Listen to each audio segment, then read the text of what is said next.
আমার কম অনেকটা। আর এই জাগানোর পিছনে আল্লাহ আমার সিলাই একটু হলেও অবদান আছে তো নাকি? কিন্তু আপনাদেরকে ঘুম পড়াবার জন্য নতুন করে আর একটা প্ল্যান হচ্ছে। কথা বুঝে আসছে? কিরম প্ল্যান হবে?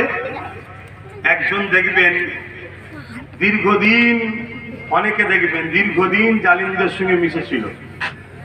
যখন দেখছে জালিম দেখছে আরে আমার থেকে তো সব সরে যাচ্ছে, মৌখিক জালিমের সঙ্গে ঝগড়া করবে, মৌখিক জালিমের সঙ্গে ঝগড়া করবে, করে বলবে আমি বেরিয়ে যাচ্ছি, যে এইগুলো খাবার যে ধরি, কথা বুঝলেন, ধরে গুছিয়ে আবার আপনার কাছে নিয়ে আসবো।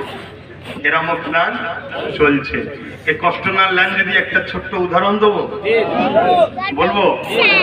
এখন বনের রাজা সিংহ, সে শিয়ালকে বলেছে আমি তো বুড়ো হয়ে গেছি আর এ বুড়ি হয়ে গেছে, সেই জায়গায় আমি শিকার তো করতে পারছি না, তো তুই তো শিয়াল, তোর নাকি অনেক বুদ্ধি, তুই এক কাজ কর, শিকারি খুঁজে নিয়ে আয়। তা শিয়াল যে ময়ূরকে বোঝায় যে ময়ূর তুমি তো খুব সুন্দর দেখতে গো, বনের রাজা তো বুড়ো হয়ে গেছে, অবসর নেবে, তো চলো তোমাকে রাজা বানানো হবে, রাজা মশাই বলেছে ময়ূরকে নিয়ে রাজা বানাবো। ময়ূর বলছে আমার অত লোভ নেই ভাই, আমি যা আছি খুব ভালো আছি, বলে পালিয়ে চলে গেছে। শিয়াল দেখছে, বসেন না, বসেন আপনারা, বসেন মুরব্বী মানুষ। শিয়াল, আচ্ছা সালামটা পড়িনি তারপরে বলছি। ইয়া নবী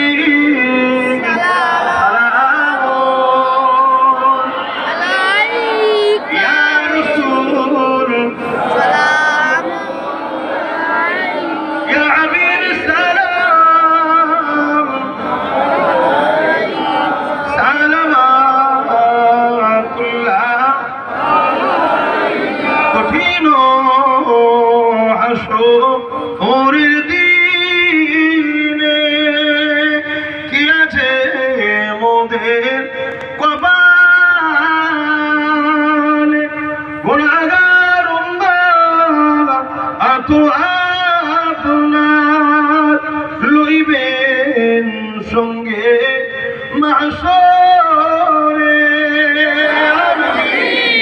সালাম ইয়া রাসূল সালাম ইয়া হাবিব সালাম